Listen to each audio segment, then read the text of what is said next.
the way that this military aid can change the situation on the battlefield, first and foremost, it will allow Ukrainian forces to stabilize the front line. Right now, a lot of the tactical gains that the Russian forces are making are a primary result of Russia's superiority in their materiel. They are overpowering Ukrainian forces in their shelling and are thus able to advance further and make tactical gains. The other aspect of this is the military aid is probably going to provide additional air defense support for Ukrainian forces.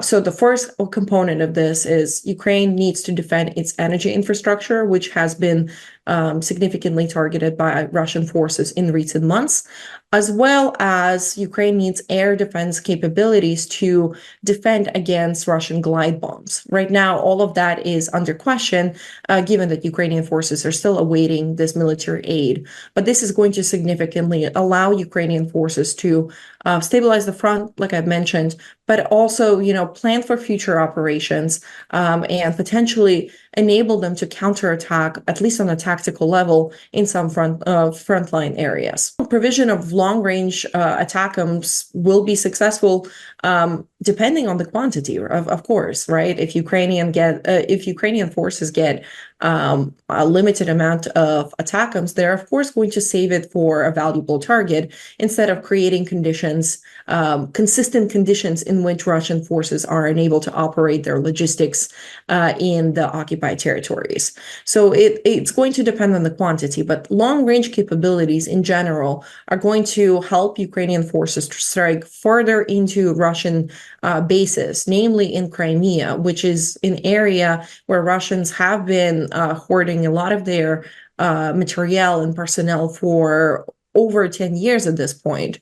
And it is important for Ukrainian forces to target these logistic grounds in an effort to regain the initiative and make it harder for Russian forces to deploy their materiel and personnel to the front lines. One of the biggest reasons why Ukrainian forces are losing some tactical grounds right now is because Ukrainian forces just simply didn't have enough materiel to stop. Now, the Russians, on the other side, have been attacking relentlessly since October of 2023, right? So they have been on the offensive.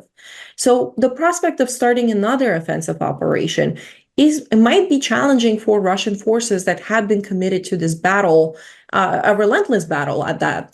If you look at the way that the Russian forces have been fighting in Avdiivka, they suffered significant losses.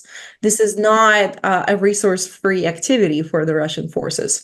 So in that sense, there's a potential that Ukrainians could exploit some of that tiredness among Russian forces, right, to their advantage. Now, it is too early to speculate how this is going to impact Russian offensive operations, but it certainly is concerning them.